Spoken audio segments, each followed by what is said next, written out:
After my marriage, I lived with my wife in another part of London. My friend, Sherlock Holmes, continued to live in his apartment in Baker Street. One day, in the autumn of 1890, I decided to visit my friend. But when I arrived at his apartment, I found he already had a visitor. This visitor was an old man. He was fat, with a red face. But the most unusual thing about him was his hair. The colour of the old man's hair was bright red. "I'm sorry, Holmes," I said. "I didn't know you were busy. I'll wait in the next room." But Holmes didn't want me to leave. He pulled me into the room and closed the door. "This is my friend, Dr. Watson," he said to the old man. "Dr. Watson has helped me with many cases. Perhaps he can also help me with yours." "I'm very interested in your cases, Holmes," I said. "This is Mr. Jabez Wilson," went on Holmes. The old man nodded to me. "Mr. Wilson has come to me with a very unusual story. It's the most interesting problem I've heard for a long time. Mr. Wilson, could you please tell your story again from the beginning? I'd like Dr. Watson to hear it."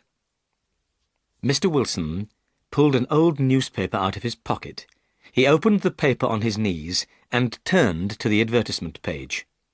He ran his finger down the advertisements and pointed to one of them. "Here," he said. "This is how everything began. Read it for yourself, Dr. Watson." I took the newspaper from Mr. Wilson. It was the Morning Chronicle and was 2 months old. I read the advertisement. "The Red-Headed League. Another vacancy is open for someone wishing to become a member of the League. Salary, £4 a week. All red-headed men over 21 years old should come on Monday at 11 a.m. to this address: Duncan Ross, The Red-Headed League, 7 Pope's Court, Fleet Street, London." The picture sequence from the cinema has finished. You can look at it once more if you want. "What a strange advertisement," I said. "Whatever can it mean?" Holmes laughed. "It's very unusual, isn't it?" he said. "And now, Mr. Wilson, tell us your story." "Well," began Mr. Wilson, "I have a small shop in Saxe-Coburg Square in the City of London. But business hasn't been good for some time, and I don't make much money any more. I used to have 2 assistants, but now I can only pay 1. My assistant is very interested in learning the business, so he's willing to work for half pay." "That's very unusual," said Holmes. "What's the name of your assistant?" "Vincent Spaulding," replied Mr. Wilson. "He's an excellent assistant, but he does do one unusual thing. Spaulding's very interested in photography and takes a lot of photographs. He develops these photographs himself in the cellar of my shop. When he isn't working, he spends all his time down there." "Go on," said Holmes. "We live very quietly," continued Mr. Wilson. "I don't go out very much, and I don't read the newspapers. One day, 8 weeks ago, Spaulding came to me with a newspaper in his hand. It was the same newspaper that I showed you, Dr. Watson. "Mr. Wilson," said Spaulding, "I wish I were a red-headed man." "Why?" I asked in surprise. "Well, here's another vacancy in the Red-Headed League," replied Spaulding. "The Red-Headed League?" I asked. "What's that?" Spaulding looked at me and laughed. "Haven't you ever heard of the Red-Headed League?" he said. "You could become a member and make a lot of money." "Well, when I heard that," said Mr. Wilson, "at once I became very interested. I needed more money, so I asked Spaulding to tell me more about this Red-Headed League. "I think," said Spaulding, "the League was started by an American called Ezekiah Hopkins. Ezekiah Hopkins was a very rich man and enjoyed doing unusual things. Hopkins was red-headed himself and liked all other red-headed men, so when he died, he left his money in his will to help red-headed men. The money was used to start the Red-Headed League. When a man became a member, he would be paid an excellent salary for very little work. "And now," said Spaulding, showing me the advertisement again, "here's another vacancy in the League. Why don't you go to Pope's Court, Mr. Wilson? I'm sure you could become a member." "Now, as you see, gentlemen," continued Mr. Wilson, "the colour of my hair is bright red, so I thought I could easily become a member of this red-headed League. Vincent Spaulding seemed to know a lot about the League, so I asked him to come with me to the address in the advertisement. We closed the shop for the day and set off for Pope's Court, Fleet Street." The picture sequence from the cinema has finished. You can look at it once more if you want.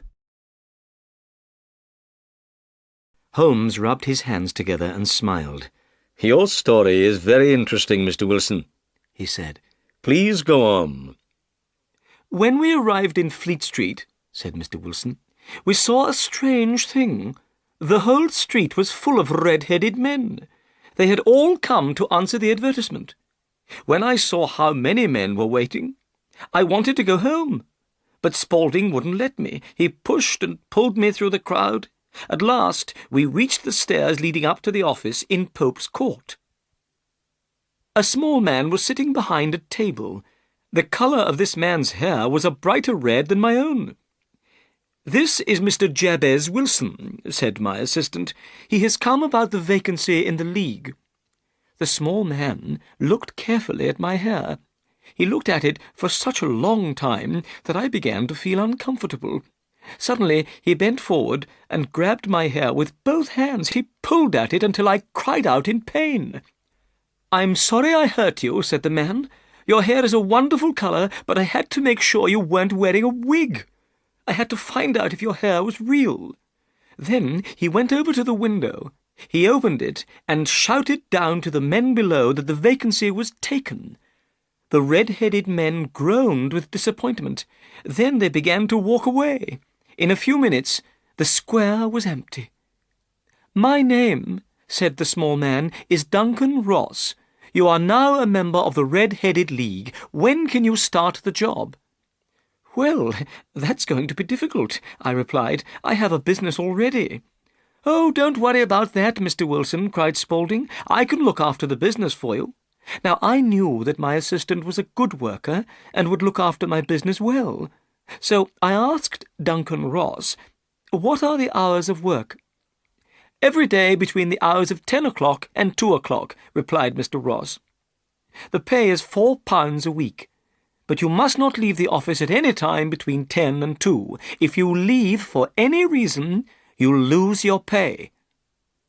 "I understand," I said. "And what is the work?" "Copying out the Encyclopaedia Britannica. The first book of it is over there. Will you be able to start work tomorrow?" "Certainly," I said.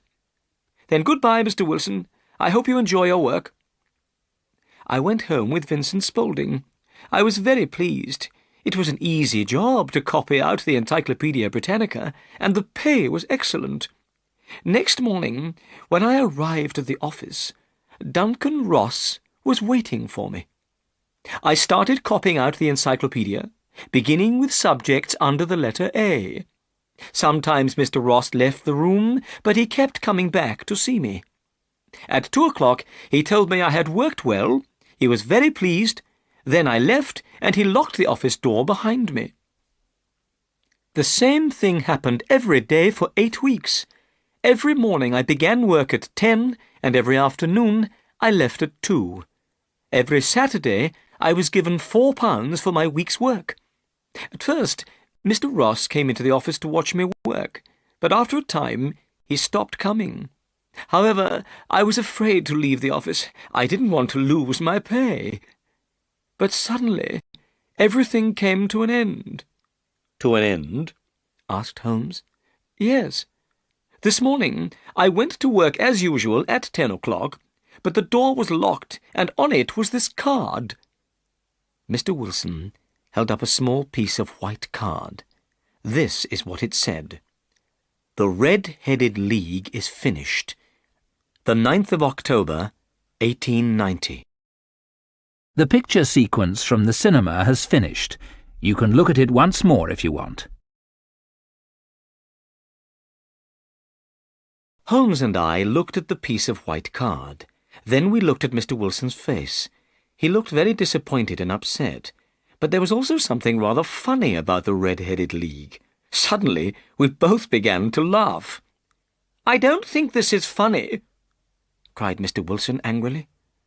"Perhaps I should take my case somewhere else." No, said Holmes. Your case is most interesting and unusual. What did you do when you found the card on the door?" "I was extremely surprised," replied Mr. Wilson. "I didn't know what to do. I went to all the offices in the building. I asked if anyone knew anything about the Red-Headed League, but no one had ever heard of Duncan Ross.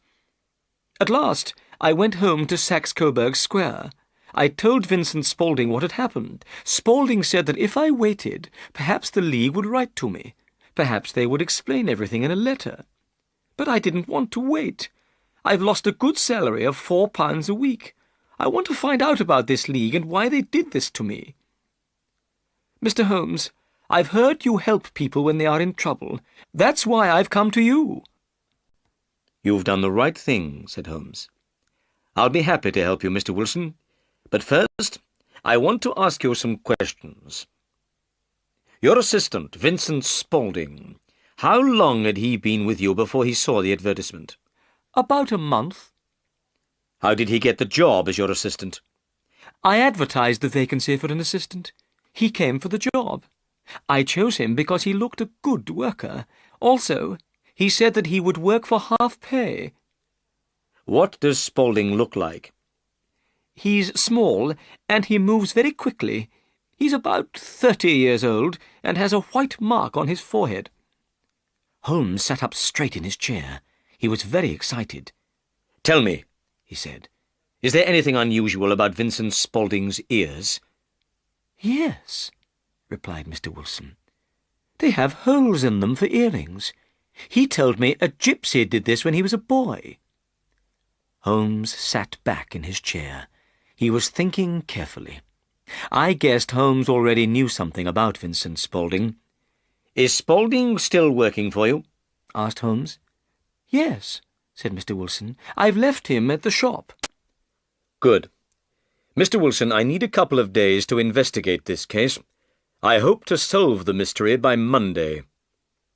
After Mr. Wilson had left, Holmes turned to me. "Well, Watson," he said, "what do you think about all this?" "I can't understand it," I said. "It's most unusual." "I need to think," said Holmes. "Please don't speak to me for at least 50 minutes. I'm going to smoke my pipe."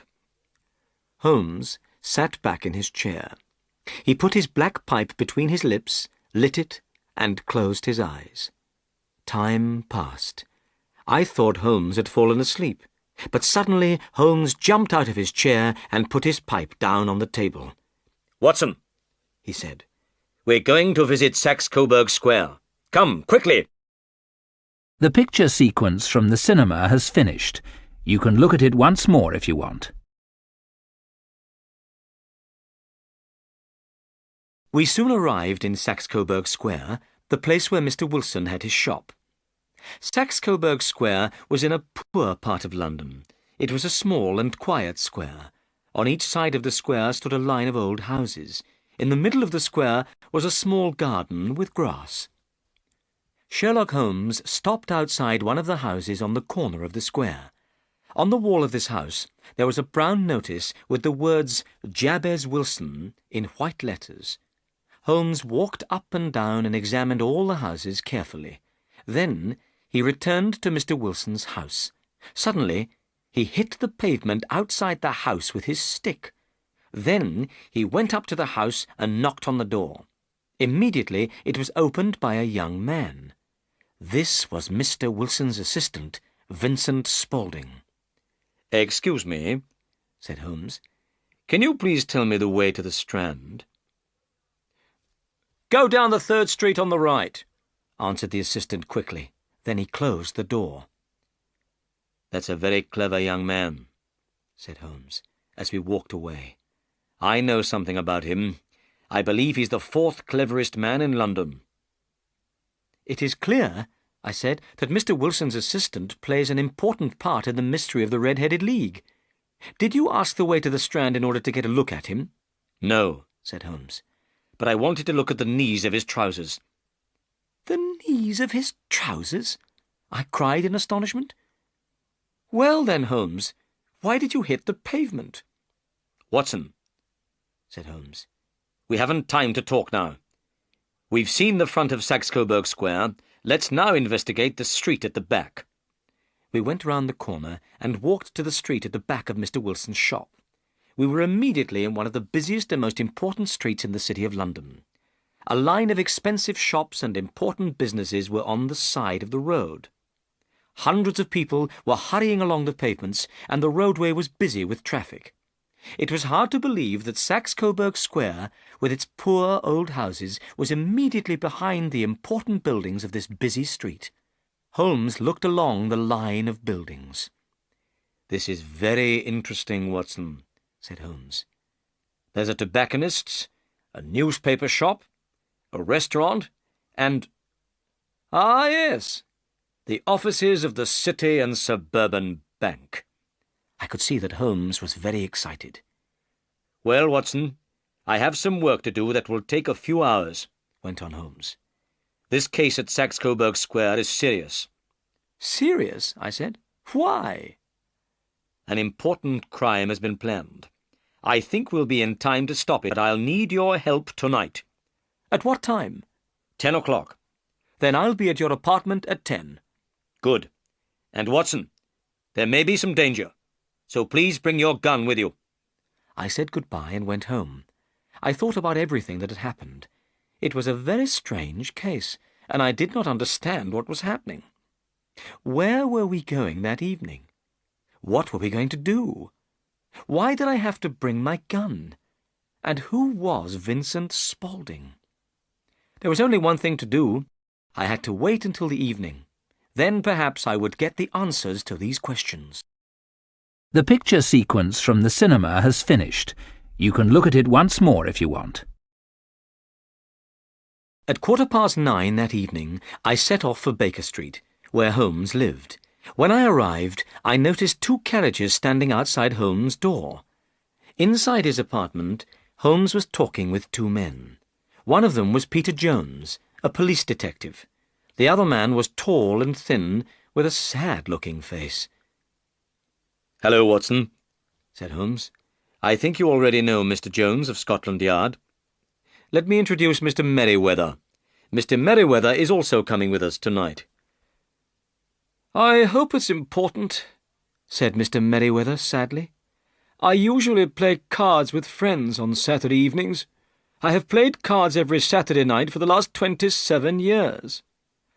"I think," said Sherlock Holmes, "that tonight you'll play a more exciting game than cards. You, Mr. Merriweather, may lose £30,000. You, Jones, may win the prize of a criminal you want to catch." "The criminal John Clay, murderer and thief," said Jones. "He's a young man, but he's a very clever criminal. I want to catch him more than any criminal in London." "It's time to go now," said Holmes. 2 carriages are waiting. You 2 take the first carriage, and Watson and I will follow in the second." The carriages went quickly through the dark streets. I wondered where we were going. "We're nearly there," Holmes said to me at last. "This man, Merriweather, is a bank manager. I wanted Jones to come with us too. He's a good man. He's not very clever, but he is very brave. Ah, here we are." We were in the same busy street which Holmes and I had visited earlier in the day. We got out of the carriages, and Mr. Merriweather took us down to a small side door. Through the door was a corridor with an iron gate at the end. Mr. Merriweather opened this gate and stopped to light a lantern. Then he took us down some steps and through another gate. At last we were in a large cellar. This cellar was full of large boxes. Holmes took out his magnifying glass and went down on his knees to the floor. He examined the stones on the floor, then he jumped up and put the glass back in his pocket. "We have about an hour," he said. "The criminals will wait until Mr. Wilson is in bed. Then they'll move quickly. Watson, we're in the cellar of one of the most important banks in London. Mr. Merryweather is the manager of this bank. He'll explain why the criminals are interested in this cellar at the moment." "About 2 months ago," whispered Mr. Merryweather, "the bank received a huge amount of gold from the Bank of France. But we never used the money. It's still lying in boxes in this cellar." "I understand," I said. "Well," said Holmes, "let's make our plans. Mr. Merryweather, you must put out the lantern. But first, we must decide where to stand. These men are dangerous, and we must move carefully. I want you all to hide behind these boxes. When I shine my light on the men, attack them. If they fire a gun, Watson, shoot back at once." I hid behind a wooden box and put my gun on the top. Merryweather put out the lantern, and we were in complete darkness. "They have only one way of escape," whispered Holmes. "That's back through Wilson's shop, into Saxe-Coburg Square. Have you done what I asked you, Jones?" "3 police officers are waiting at the front door of Wilson's shop," replied Jones. "Excellent. Then everything is ready. And now we must be silent and wait." The picture sequence from the cinema has finished. You can look at it once more if you want. More than an hour went by. My arms and legs were tired, but I was afraid to move. The only sound was the breathing of my 3 companions. Suddenly, I saw a light. This light was coming from underneath the floor. It was shining between the stones in the floor. Slowly, one of the large stones turned over on its side. There was now a large square hole in the floor. The light of a lantern shone up through this hole. I saw a face appear in the hole. By the light of the lantern, I recognized Mr. Wilson's assistant. The young man pulled himself up out of the hole. He turned round and stood beside the hole. Then he began to pull up another man after him. This man was thin and small, with bright red hair. "Let's hurry," whispered the young man. Suddenly, Holmes jumped forward and grabbed the young man by the neck. Immediately, the man with red hair jumped down the hole again. Jones grabbed at his coat, and I heard the sound of tearing cloth. At once, the young man pulled a gun out of his pocket, but Holmes hit the man's hand, and the gun fell to the floor. "Stand still, John Clay," said Holmes. "You cannot escape." "All right," replied the young man. "But I think my friend has escaped." "You'll see your friend very soon," said Jones. "There are 3 policemen waiting for him at the front door. Now then, John Clay, please hold out your hands. I'm going to take you to the police station." Jones put the handcuffs on John Clay's wrists, then led him upstairs. Holmes, Mr. Merryweather, and I followed them from the cellar. "Mr. Holmes," said Mr. Merryweather, "I don't know how the bank can thank you. You've stopped a very serious crime." "Well," replied Holmes, "I've wanted to catch John Clay for a long time, and this has been a very interesting case. I enjoyed hearing the strange story of the Red-Headed League." The picture sequence from the cinema has finished. You can look at it once more if you want. Later, Holmes explained to me the mystery of the Red-Headed League. "You see, Watson," he said, "it was clear that the men in the Red-Headed League wanted only one thing. They wanted to get Mr. Wilson out of his shop for some hours every day. That was why they kept him busy copying out the Encyclopaedia Britannica. John Clay is a very clever young man. It was he who thought of the Red-Headed League. He thought of it because Mr. Wilson's hair was the same colour as his friend's hair, very bright red. Clay put the advertisement in the newspaper, Then he showed the advertisement to Mr. Wilson.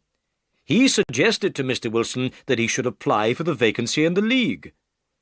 When Mr. Wilson told us that his assistant was working for half pay, I knew he must have a special reason for wanting the job. But Holmes, I said, how could you know what that reason was? Mr. Wilson's business is small, explained Holmes. There was nothing inside his house to attract criminals, so I knew it must be something outside the house. What could it be? Mr. Wilson told us that Vincent Spaulding, or John Clay, spent many hours in the cellar. The cellar. He was doing something in the cellar. I asked more questions about Vincent Spaulding. I found out that he was John Clay, one of London's most dangerous criminals. What could John Clay want in Wilson's cellar? I could think of only one answer. He must be digging a tunnel to another building. Then we visited Saxe-Coburg Square, and I surprised you by knocking on the pavement with my stick. I wanted to find out exactly where the cellar was. I knew from the sound my stick made that there was no cellar in front of the house. Then I rang the doorbell, and Clay answered it. I saw that the knees of his trousers were dirty. Clearly he had been digging for many hours. But what was he digging for? I walked round the corner, saw the City and Suburban Bank, and knew that I had solved the problem. When you went home, I visited Jones and Mr. Merriweather and asked them to come with us tonight. How did you know the criminals would try to rob the bank tonight? I asked. When they closed the Red-Headed League office, said Holmes, I knew the tunnel was finished. The criminals were ready to move. Today is Saturday.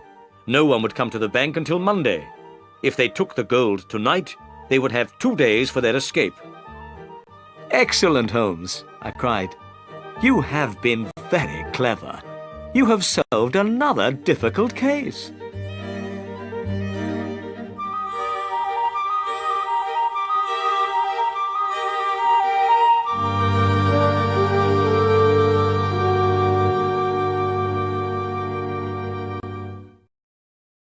The picture sequence from the cinema has finished. You can look at it once more if you want.